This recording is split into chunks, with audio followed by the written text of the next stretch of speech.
नेक अंजाम, ये तो एक ही नोट है, मैंने 500 रुपए के 2 नोट दिए थे।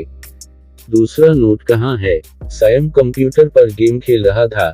उसकी निगाहें कंप्यूटर की स्क्रीन पर जमी हुई थीं। उंगलियां तेजी से कीबोर्ड पर हरकत कर रही थीं कि अम्मी ने आवाज दी, सायम। सायम बेटा, बाजार से मुझे कुछ मंगवाना है, तुम्हारी खाला आने वाली हैं।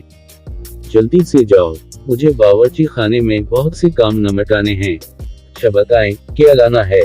उसने बेदिली से पूछा। खाना तो मैं घर में ही बना रही हूँ, बस आइसक्रीम के 2 पैक ले आओ। ये लो पैसे। मीने नोट इसे पकड़ाए, जिसे उसने लापरवाही से मिट्टी में दबा लिया।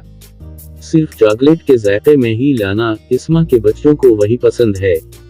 मीने ताकीद की। वो झंझला कर ये सारी हदायत सुनता हुआ घर से बाहर निकल गया। दोपहर का 1 बजने वाला था और गली में सन्नाटा था।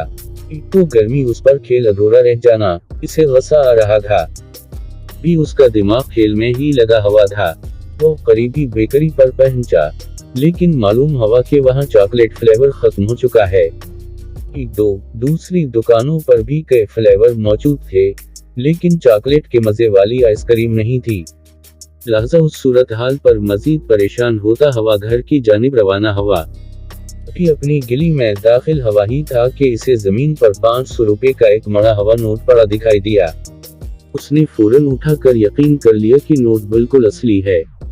उसके वालिदैन ने हमेशा यही हदायत की थी कि रास्ते में पड़े पैसों को उसके माल तक पहुंचाओ या करीबी मस्जिद के चंदे के डब्बे में डाल दो। वो कुछ देर तो खड़ा इंतजार करता रहा कि कोई शख्स पैसे ढूंढता हुआ नजर आए, लेकिन जब कड़कती धूप में वो पसीने में डूब गया और कोई आया भी नहीं, तो उसने ये नोट मस्जिद के चंदे वाले डब्बे में डाल दिया। आइसक्रीम न मिलने पर वो झंझलाया हुआ था, लेकिन इसे यह इत्मीनान था कि उसने कोई गिना का काम नहीं किया।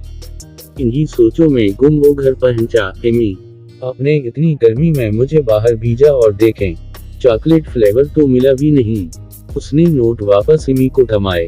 अरे ये क्या? ये तो एक ही नोट है, मैंने 500 रुपए के 2 नोट दिए थे।